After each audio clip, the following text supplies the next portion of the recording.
humans, and welcome back to some more bonus Audioface. We have part 2 of the Radiohead bonus episode because I didn't want to fry Dan's camera, and yeah. All reliable. The previous episode took way too much out of Dan's camera, so we had to wait to do all the solo works because almost every single one of the band members, minus Colin, has released some type of solo material of themselves, so we need to go in and goes in it. And as we'll talk about, we did it in kind of a weird way, but a way that made sense for this use case, where we talked about Radiohead's discography without talking about their solo work, because especially in their later years, their solo works influenced their discography. 100%. But we're taking the solo works into their separate timeline, and then we'll kind of talk about those Radiohead band influences proper as we go through them. But yeah, this is part 2. You know what this is. You know what the podcast this is. I'm not even doing any plugs. Let's just go right into it. Yeah. So we'll start with Philip Zillway, drummer for Radiohead. He's released some solo works throughout the years, kind of lesser known compared to the rest of the band, but it's a little understated, but there's still some good stuff in there. And it shows him as a musician and stuff, how well-rounded he is himself. And I think he's a very, very underrated drummer, but more on that later. His first album he released in 2010 called Familial, and it's all acoustic record, and there's a lot of good stuff in here actually. I haven't listened to this since high school, so it's been a long time. Yeah. So I forgot about it, but it's only 10 songs, 32 minutes long, so it's pretty short for an album release. But it's good. It's good to hear him kind of branch out and do some different stuff. Hear his voice a little bit too, which is nice. I really like the song "A Simple Life," which is maybe the 3rd or 4th song. Really like with the voice, everything on there. But he did some soundtrack thing that was in 2017, I believe. Let Me Go, original soundtrack. I don't really know much about it because I haven't really listened to it or anything. It's a soundtrack if they're harder, depending on it.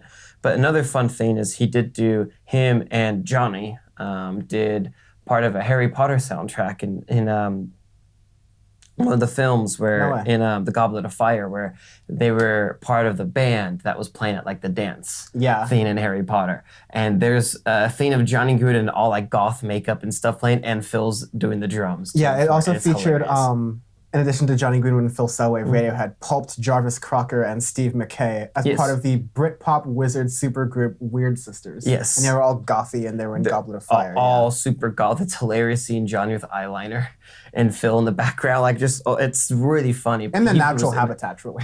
Right. Yeah, for those Deep State fans that know that, you're real ones. If not, then go look. It's a little fun Easter egg in that. I remember seeing that a while ago. I'm like, oh, wait, but didn't realize that. It's funny. Yeah. Phil, so I was just listening to A Simple Life as I'm kind of getting into this. I love how we'll get into this theme more broadly, but each band member of Radiohead really has a puzzle piece of the band that they 100%. really have with them, 100%. they hold with them, and they really bring them together. It's amazing how, Phil Selway's solo work sounds particularly like a slice of Radiohead, like a particular part of it, just done to its utmost extreme. Also, the guy on the front of the cover looks like a taller Tyrion Lannister. Right. Also, there's a thing my computer does where it's half of it's the full interface and half of it's one program. That's really weird. Okay. But anyways, that's essentially Phil Selway stuff. Yeah. Ed O'Brien. Ed O'Brien, who released his solo album EOB last year. Oh, he released it under EOB, but the project was called Earth.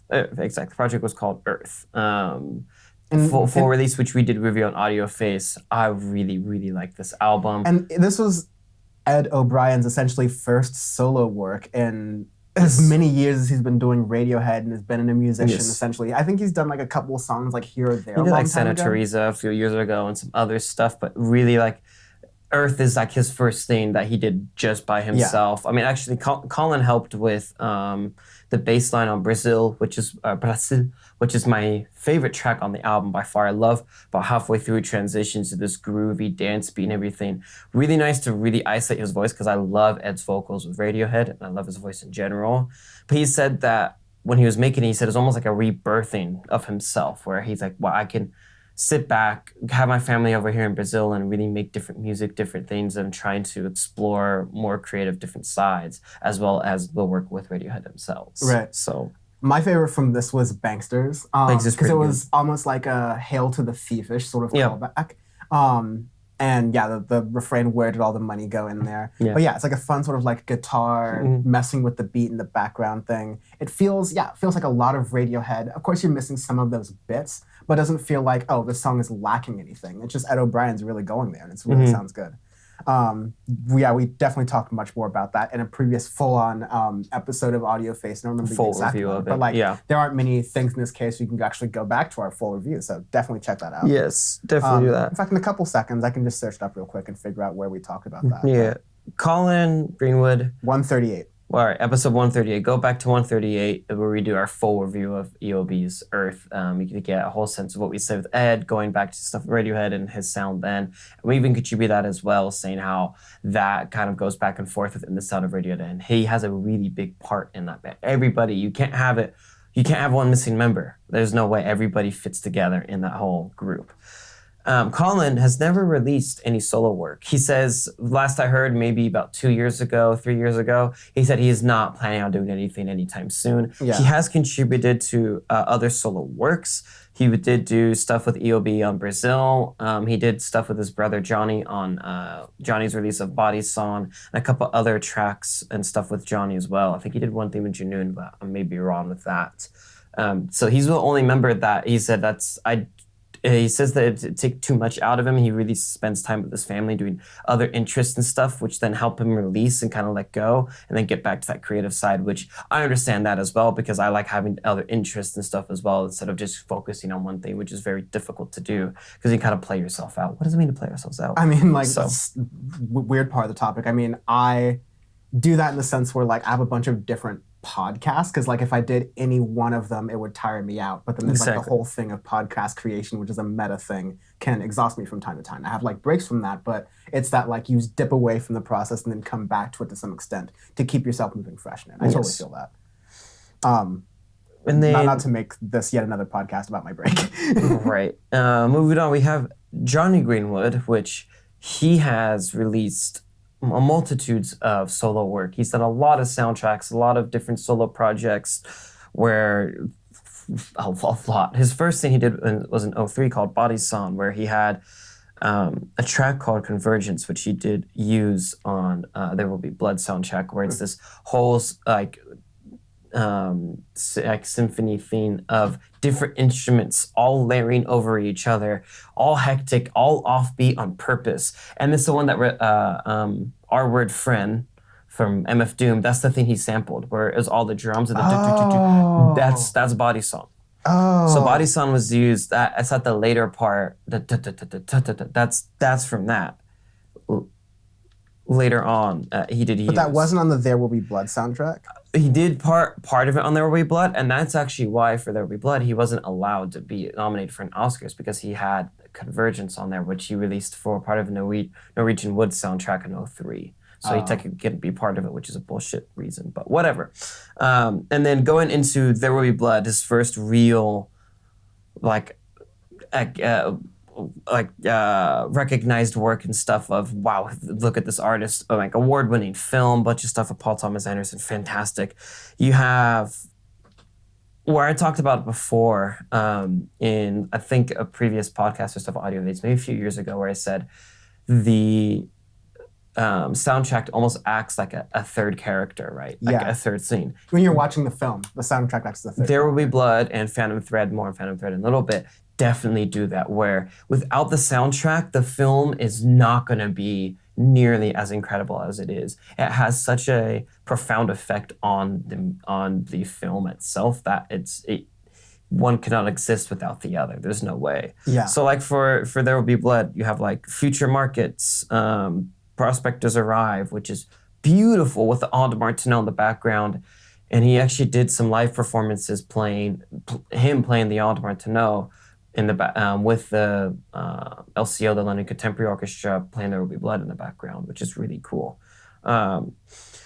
Within There Will Be Blood, you get to see more of that string sections and stuff that he did use into Radiohead, because that's around in Rainbow's time, and then going to the Keenan Limbs, that's where you start to get all these different French horns and stuff around that era. So you can hear all those influences of Johnny's classical music training and stuff get into Radiohead itself. And within that broadening, he says he loves doing solo work. He loves doing different things where he can just be himself and really explore his creative side into that.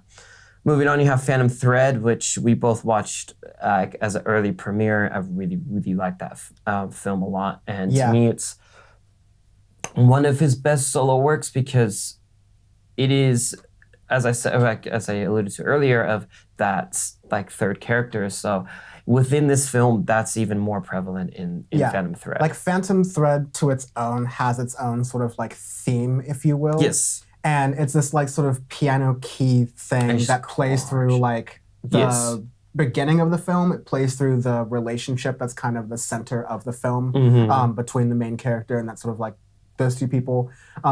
It gets adapted and adjusted through different parts of the film based on the tone of the characters. Is it like a whimsical moment? Is it a darker, more like serious moment that adapts with it? And that's why I said it really becomes a character in the film. Don't butter your toast too loud. Yeah. So, yeah, there's that. So those are kind of his like contemporary things. Stuff he's done as well, which I'll just kind of go to a little quick hits thing because I could have a whole podcast itself on just Johnny's solo work and how much I love it, how much of influence it has on Radiohead.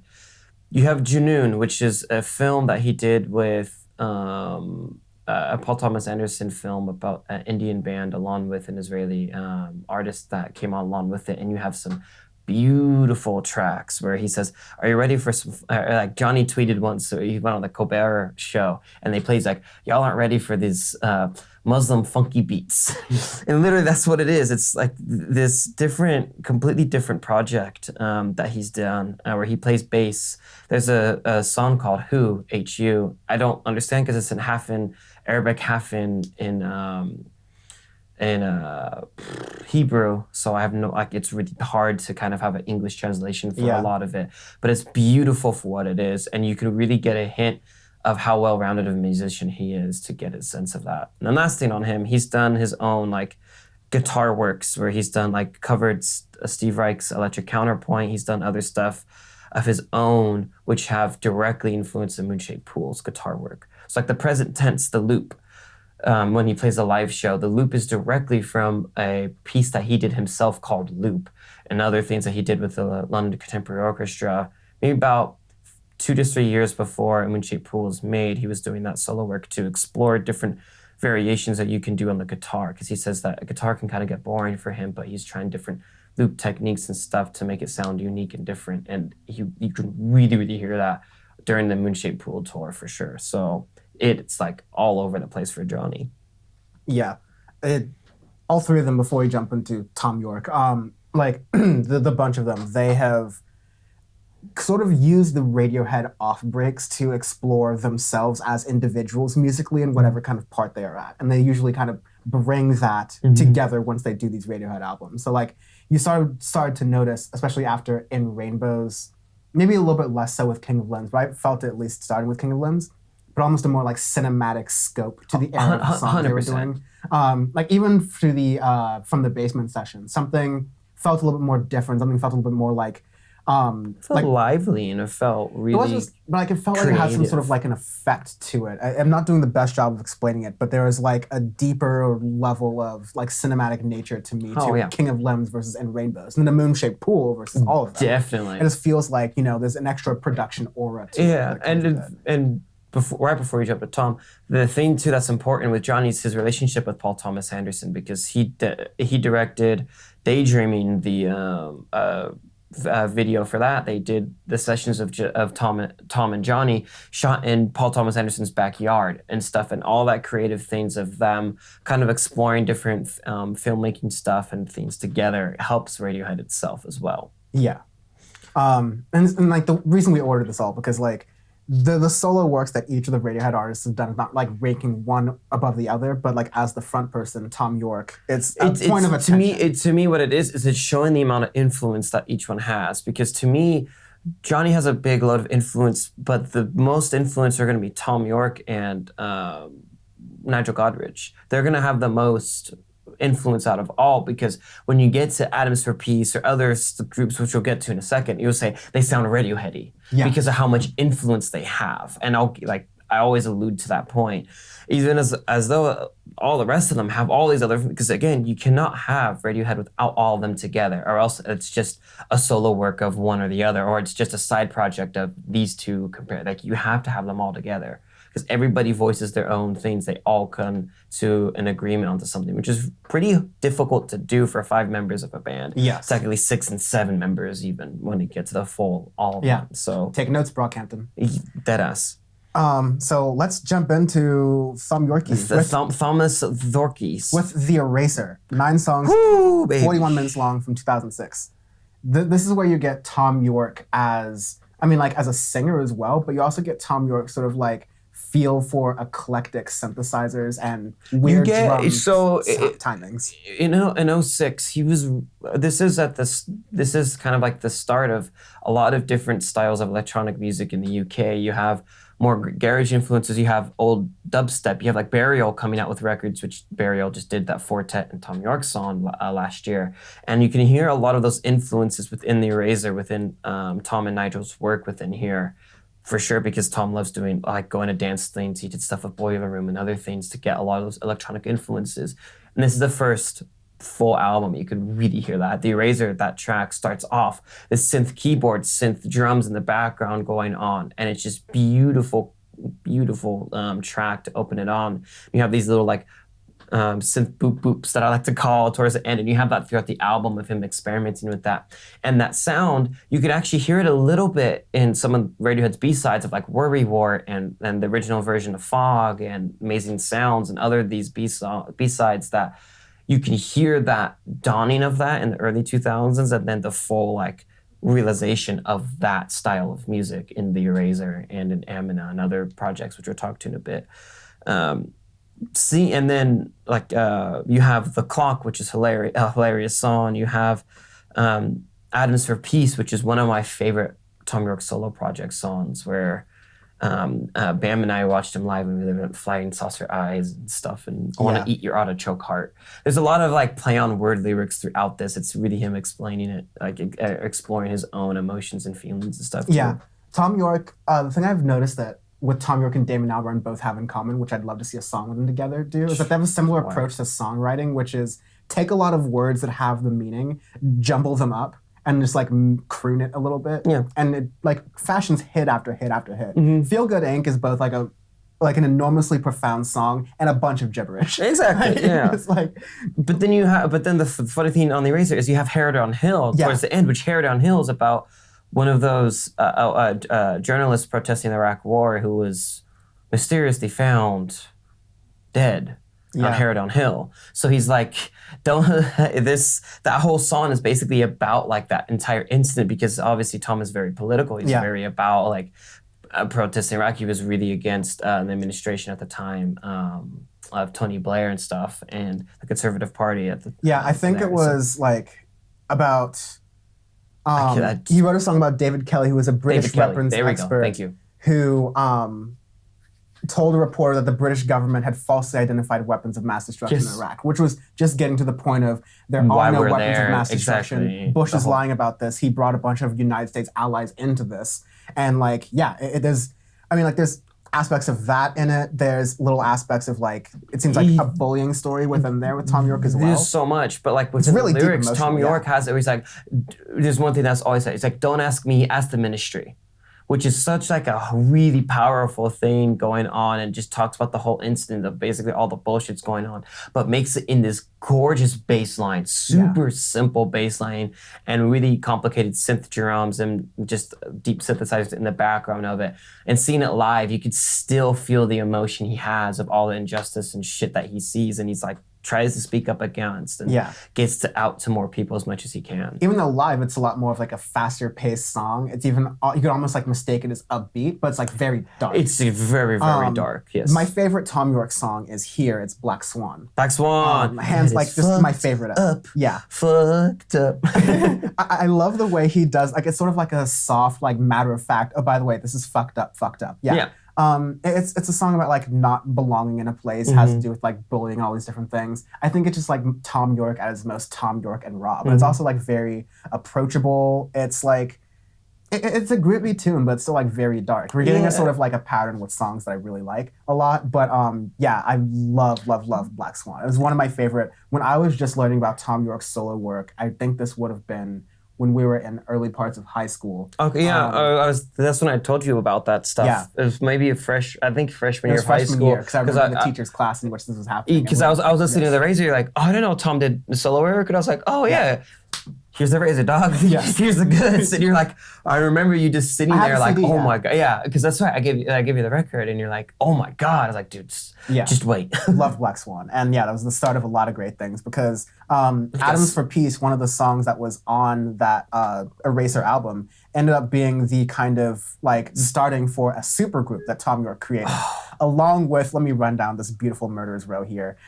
Flea, the bassist of the Red Hot Chili Peppers, Nigel Godrich on synthesizers and keyboards, Joey Waronker of Beck and REM as a percussionist, and Mauro Refusco, who is also doing the percussions as well. Yes. And so they formed a supergroup together, and it was originally formed just so they could make the Eraser work live because Tom York couldn't do it live all by himself. So in like 2010, so he made the Eraser. He didn't tour the Eraser because right the year after that, and Rainbows came out, and he did that. Yeah. He toured for about a year and a half, 2 years. But then in about 2009, he started to do different solo ones where actually Johnny came on board and did some like little small shows and stuff along with Tom to help try to promote the solo work. And then he had Flea and all those other guys come on in like 2010 to do one festival just to kind of see if they could do how the Eraser would sound live because there's so much percussion, there's so much synth and other stuff, and they were able to hit it off and they really liked doing it. So they said, you know what, let's make a record and do that. And they actually were playing a lot of older Radiohead songs. Like they played Paper Bag Rider from my favorite, Calm Lag, from that album because they never played it as Radiohead live, but they played it as Atoms for Peace, which is interesting because of all the synth work and stuff. It doesn't really work as like a live Radiohead song. It's kind of just odd, but for Atoms for Peace setting, it works. You also have like a bunch of other things that they did, but they released Amok. Yeah, in Amok, 2013. 2013, 9 songs, 45 minutes long. I don't think there's a better alternative like electronic album than this. Front to bottom, everything's perfect. Not a single problem with this. Like this would break our arbitrary scale. Like if this came out in the times of Audioface, it's just like it's unbelievable. We didn't put this on 50 of the 10s, I don't think. I had as honorable mention, I believe, or I did it in there. It's hard because of a bunch of other stuff that was out as well. And I think it was kind of like a weird it was weird to kind of categorize this because on the one hand, this was like kind of like Tom York kind of thing. It was so. Here's the thing where I got to say. It sounds very Radiohead-y. That's the influence that Tom and Nigel have over the sound of Radiohead because Nigel has a lot of production sounds and stuff where he loves synthesizer, he loves listening to Burial, Fortet, a bunch of these other electronic bands and dubstep creators, early dubstep creators that really shaped the sound of really their 20s and 30s to have that creative sound that then goes into Amok and later on Radiohead. So example, like the beginning, you have Before Your Very Eyes that starts off and you can get a sense of what this is going to sound like. It's a beautiful opening track where, again, with Tom getting older, his vocal range is starting to get limited and stuff, but he's able to do more stuff falsetto and to control that falsetto more. Yeah. You can hear in the live work that it's getting tired at that time because you just also toured Keen of Limbs. And then right from here, Amok goes straight into that. Then he took a big break after that, which was good. He needed that. Yeah. And we'll get on more of that in a little bit. But my God, like Amok, the whole I don't even know where, every song on here is good. Default, let me try my best with here to, make this somewhat timely. Ingenuity is, the lead single from it, and you have, the music, I remember you thought I was pronouncing it wrong, it's Ingenuity, dude. No, it's Ingenuity. I'm like, it's Ingenuity. It's a really weird No, I never pronounced it Ingenuity, but there's a difference between Ingenuity and Ingenuity. That's Ingenuity. So, no, someone else said Ingenuity, and I was like, it's not Ingenuity, you idiot. It's definitely not a hard, it's a soft G. Yeah. But, that was a lead single. It starts off a number of a series of videos where Tom York is just doing random dances. Dawn Chorus, I'm looking at you. There's Lotus Flower, stand up, please. Anyways, but you get a lot of really cool things in that. Dropped was just this very fast-paced sort of laser focus. It's almost the bass line of Dropped is amazing. It's almost I would consider Dropped to be early hyperpop, but if you mixed it with deep house. I don't know, like not deep house, but like deeper like bass sounds. Yeah. Because it's like just as hyper pop and all together. Unless was a really cool thing. I thought Stuck Together Pieces and Judge, Jury, Executioner were like sleeper, like dark horse candidates for really good songs. It really held the I album love Stuck Together Pieces. I listened to that so Yeah. much in high school, man. Yeah. Reverse Running is a good song too, and Amok at the end is Perfect. my favorite Adams for Peace song. It's either this or Dawn Chorus is my favorite Tom York like releases, because Amok I have listened. I remember looking back at my iTunes history, and it was Where I End and You Begin and Amok were my two most listened songs of all time It's ever. that bass line. It's not just the bass line, because live, halfway through, you get this eruption of a guitar along with the bass line that is just beautiful. Watching it live with a year and a half ago, I literally got goosebumps. When I heard that they were starting, I was like, oh my God, I'm finally gonna hear Amok live. And then just hearing the guitar just eruptions, just beat along with the bass, it is Yeah, because just... I imagine it probably replaces the synth from the recording. Yeah, it goes do. Because the live version of it's a bit different, but just the live recording too, you have all of that synth and stuff in there. It's just Yeah. perfection, bippity boppity. Amok ended really nicely just to kind of like wrap up the whole thing, and like it's weird. Amok was meant to be kind of like the Eraser 2. Yes. But it took on the soul of all of the collaborators from the live version of the Eraser and became like part of their thing too. Like the bass lines and Junoon and dropped and Stuck Together Pieces, Flea. Judge You can Jerry. hear It's Flea's. such a Flea thing. Yeah. Like Flea's like probably my favorite bassist of all time, like inspires me as a bass player. So like just God bless on that.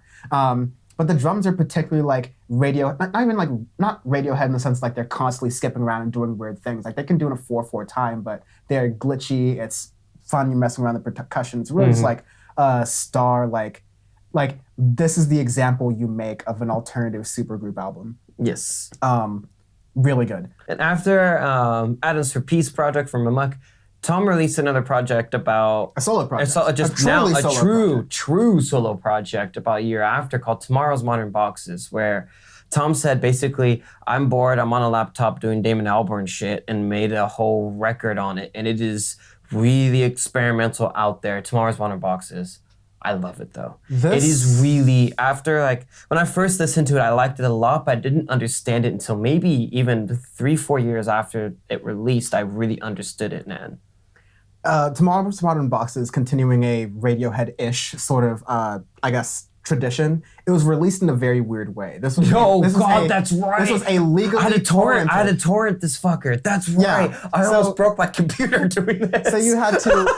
This is not going to be the episode where I explain torrenting. No, please. But we had a torrent. I forgot this. Yeah, you can't... Okay, I'll only say this. You can't just download a file from a computer somewhere. No. You have to rely on other people hosting that file on their computer. And the more people hosting that file, the stronger your download is. Correct. At least originally. Now, of course, you can just listen to this on streaming services like a normal. But like, it actually broke some records because this is a way for Tom York to avoid the streaming services until just he really like in had to on his own Rainbows and terms. stuff. Yeah. It was a paid-for BitTorrent bundle, so a lot of people torrented the hell out of it, like illegally, but a lot of people did legally, and it was actually downloaded over 1 million times within the first 6 days of its release, and was the most downloaded legal torrent of 2014. By February 2015, it had been downloaded 4.5 million times, which is insane. Yeah, and it's a really out there album to say the least. It starts with A Brain in a Bottle. The music video is hilarious because Tom's like glitching, boxing around. Like, this is why I said this is No Surprises 2.0. It's him just exploring every electronic thing he can possibly do. It's just, but it's brilliant is the funny thing. Ironically, Tomorrow's Modern Boxes is also the name of the group of Tom, Nigel Godrich, and Tarek, the visual artist that does all of the visual aspects of Tom York live, that they started doing live shows in 2019, which I did see live, but more on that in a little bit. But not to get confused with the two, and I talk about that later. Yes. You got like Guess Again interference, and this is just like a very, well, I guess... If you could possibly say that the Eraser and Amok were Tom York dipping his toes into electronic, this is him Jim Morrison screaming, jumping into the pool, into electronic music, right? Like, this is just all in. Front diving with clothes on, bleach blonde hair doing that. The fun thing with Interference is you had an app you can download where it was like a interactive app with Interference. I remember downloading this on my iPhone at the time, but fuck Apple now. Of me like clicking, like doing little dots and stuff of different boxes appearing and different really weird Tom York sounds popping up. And I was like, what the hell is this? That was the era where like every alternative music band released a weird app with their album. Yeah. Like I remember Gorillaz had like a Spirit House app where you could basically augment reality, the Saturn's Bars house into your like thing. It was really I don't want to see Murdoch's knob in my face. But anyways, pause. Once a face. Obligatory once a face. After that you have the Mother Lode, which is my favorite track on Tomorrow's Modern Boxes. Again, another track I listened the dog shit out of when it came out. Oh my god, the beautiful like drum beat, synth beat that it goes do like with it actually sounds really inspired a lot from Johnny Greenwood on videotape and a lot of Johnny's synths. So I wonder if they kind of got together on that track. I wouldn't be surprised and put it past them because you can really hear that influence on that as well. But my god, what a track. Yeah, even just like the piano that acts sort of like as the backing bass. It's really nice. You have Truthway after that, which is a little bit slower. And then you get to God tier.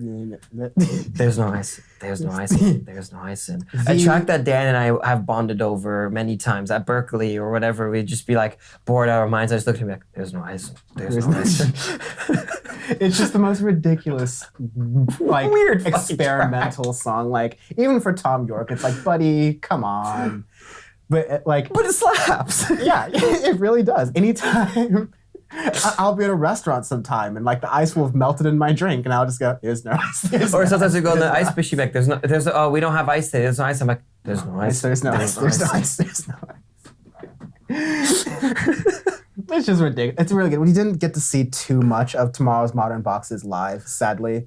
Until they actually started to, which I'll get to in a second. Right. Because I did see There's No Ice in live. I'm sorry, the universal Sean's better than us, and Sean and Bam. I am fucking better than everybody. You got to see Tomorrow's Modern Boxes live. But then moving on, we have his last solo project, which came out in June of 2019, was Anima. We reviewed this. It won my Album of the Year award in 2019. It is, I think, the most complete thing that Tom has produced really himself. The Eraser, yes, is really good, but Anima to me is a whole thing of all of the different creative projects and juices flowing in that one man's insane brain come together into one part and is very, very well done. Because you have also, on top of that, you also have it go along with the short film that Paul Thomas Anderson made on Netflix, and it goes along with that whole kind of theme that goes along with it. And the more I've listened to this album, the more I've gotten into it again as well. It's just like Tomorrow's Modern Boxes, where it's just taking a little bit of time because there's so much different sounds in there. You have Traffic, you have Last I Heard, he was circling the drain. You have Twist, Twist, Twist, Twist, Twist, Twist, Twist, Twist, Twist, which is one of my favorite tracks on there as well. Twist was a really like interesting, like, I mean, we were just like dancing to it all the time. There's like two songs in one with Twist that kind of goes into it, which I did talk about a lot in the podcast. You have Dawn Chorus, which is probably my favorite Tom York track ever. Yeah, just as you were saying, it culminates everything he's done over his career. You really get there. Yeah, it's either this or Muck. It's really, really hard.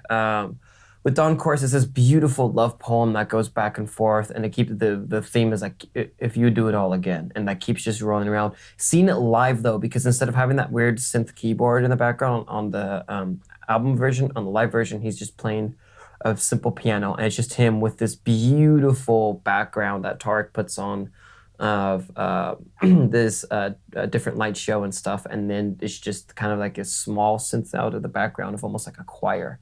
And then you have the birds chirping in the background because that's a literal Dawn Chorus. Yeah. It's beautiful. I mean, you can really get the rest of the review on the podcast if you'd like. You can go find that. That was episode... Good my.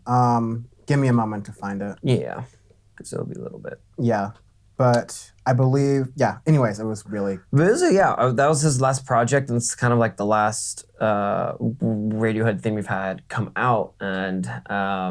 all of them, every single member has basically contributed to some type of solo work, whether it be themselves with the different groups or within each other. And they all have some type of influence within the band and how the band has evolutionized to where it is today, and especially the live. I think that has the most contribution to the live shows itself, because when you see it live, you get a sense of how much each individual musician puts into the band and how they go as a collective. So, yeah. Yeah. Anima was in episode 102. 102, baby. 102.